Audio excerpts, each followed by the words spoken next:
தீபாவளி திருநாட்களில் 1967 தீபாவளியும் 1970 தீபாவளியும் நடிகர் திலகத்தின் ரசிகர்களால் மறக்க முடியாத ஒன்றாகும்.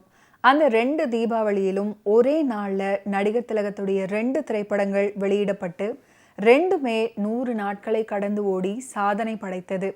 கே. பாலாஜி தன் சுஜாதா சினி ஆர்ட்ஸ் சார்பில் தயாரித்த 5வது திரைப்படம் எங்கிருந்தோ வந்தாள். நடிகர் திலகத்துடன் தங்கை, என் தம்பி, திருடன் படங்களை தொடர்ந்து 4வது திரைப்படம் ஹிந்தியில சஞ்சீவ் குமார் நடித்த கிலோனா படத்தின் கதையை தழுவி எடுக்கப்பட்டது.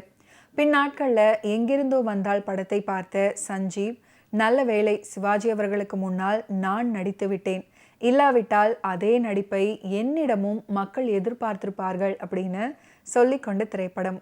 முதல் பாடல் ஜெயலலிதா அறிமுக காட்சி.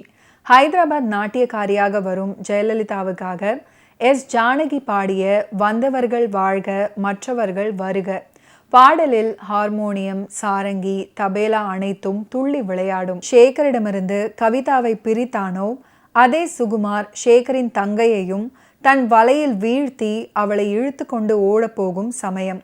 அதை பார்த்த ராதா சேகரை உசுப்பிவிட அவர் பைத்திய நிலையிலேயே சுகுமாரை அடித்து நொறுக்கி கடித்து துன்புறுத்துவாரு. இந்த கட்டத்துல ஒரு அசல் பைத்தியக்காரன் சண்டை போட்டால் எப்படி போடுவான் அப்படின்றதை கண்முன்னே கொண்டு வருவாரு நடிகர் திலகம். அவரிடமிருந்து தப்பிக்க தவறுதலாக மாடியின் கைப்பிடி சுவரில் ஏறும் சுகுமார் பேலன்ஸ் இல்லாமல் நிலை தடுமாறி மாடியிலிருந்து விழுந்து இறக்க, மாடியிலிருந்து எட்டி பார்க்கும் சேகருக்கு அதே பழைய காட்சியை கண்டுவிட்ட நிலையில் பாதிக்கப்பட்ட மனநிலை சீராகி பைத்தியம் தெளிந்துவிடும்.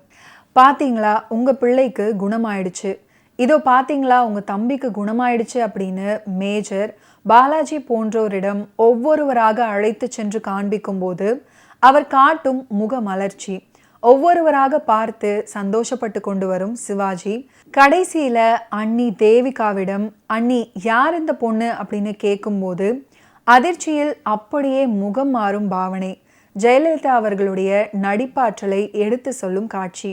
நடிகர் திலகத்தை ஒவ்வொரு இடமாக கூட்டி கொண்டு போய் காட்டி, என்னங்க இது நினைவு இருக்கிறதா, அது நினைவு இருக்கிறதா என்று கேட்க, ஓ நான் பைத்தியமாக இருக்கும்போது உங்களுக்கு இவ்வளவு தொல்லை கொடுத்தேனா என்று கேட்க, அதற்கு ஜெயலலிதா இப்போ நினைவு வருதில்ல அப்படின்னு ஒரு குழந்தையின் முகமலர்ச்சியுடன் கேட்க, அதற்கு நடிகர் திலகம் இல்லை என்பது போல கையை விரிக்க, அப்படியே முகம் மாறி ஒண்ணுமே நினைவில்லையா ஐயோ அப்படின்னு தலையில் கை வைத்து நிற்கும் இடம். அதற்கு முன் ஜெயலலிதாவுக்கு தியேட்டர்ல இவ்வளவு பலத்த கைத்தட்டல் விழுந்து பார்த்திருக்க முடியாது. தான் பைத்தியமாக இருக்கும்போது என்ன நடந்தது என்று நினைவில்லாவிட்டாலும் என்ன நடந்திருக்கும் என்பதை ஊகித்து கொண்ட சிவாஜி அவர்கள் தான் குணமாக உறுதுணையாக இருந்த ஜெயலலிதாவை மேஜரும் பாலாஜியும் பணம் கொடுத்து செட்டில் பண்ணி விரட்ட துணியும் நேரத்துல அவருக்காக உதவிக்கு வருவது அருமையான திருப்பம். ஆனால் அதை தொடர்ந்து முத்துராமன், பக்கத்து வீட்டு சுகுமாருக்கும் எம். பானுமதிக்கும் என்ன உறவு, சச்சுவுடன் பாலாஜியின் லீலைகள், நாகையாவுக்கும் ஜெயலலிதாவுக்கும் என்ன உறவு என்று ஒவ்வொரு குழப்பமாக தீர்த்து வைக்கும் காட்சி வரும். எல்லாம் முடிந்து அனைவரும் ராதாவை தங்கள் குடும்பத்தில் ஒருவராக ஏற்றுக்கொள்ள முடிவு சுபம். நடிகராகி, தயாரிப்பு நிர்வாகியாகி, ஹீரோவாகி, வில்லனாகி, பட தயாரிப்பாளரான கே. பாலாஜி இன்னொரு வேகமான முறை வைத்திருந்தாரு. ஹிந்தியில வந்த வெற்றி படங்களின் தமிழாக்க உரிமையை வாங்கி தமிழ்ல கொண்டு வரும் தயாரிப்பு உக்தியை அவர் பின்பற்றினாரு. 1970ஆம் ஆண்டு வந்த எங்கிருந்தோ வந்தால் திரைப்படம் இந்த வகையில் ஹிந்தி கிலோனாவிலிருந்து நகல் எடுக்கப்பட்டிருந்தது. நாயகனின் காதலி ஒரு கயவனுக்கு வாழ்க்கைப்பட்டது போதாதென்று நாயகனின் கண் முன்பே தீயில் விழுந்து மடிகிறாள். இதனால் சித்தப்பிரமைக்கு ஆளாகும் நாயகன் ஒரு நடன மாதுவின் இணக்கத்தால் மீண்டும் சகஜ நிலைக்கு திரும்புகிறார். இதுதான் எங்கிருந்தோ வந்தால் திரைப்படத்தின் கதை கரு. கவியரசர், மெல்லிசை மன்னர், குரல் வித்தகர், நடிகர் திலகம் ஆகியோர் சேர்ந்து செதுக்கிய நேர்த்தியான சிற்பம் இந்த பாடல்.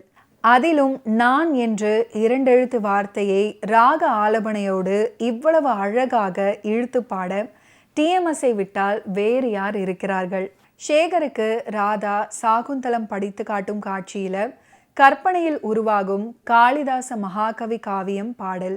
கணீர் குரல் மன்னன் சீர்காழியும் பி லீலாவும் பாடியிருப்பாங்க.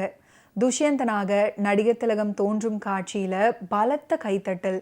ஜெயலலிதாவின் சகுந்தலை கதாபாத்திரம் நம் மனதில் ரொம்பவே இரக்கத்தை ஏற்படுத்தும்.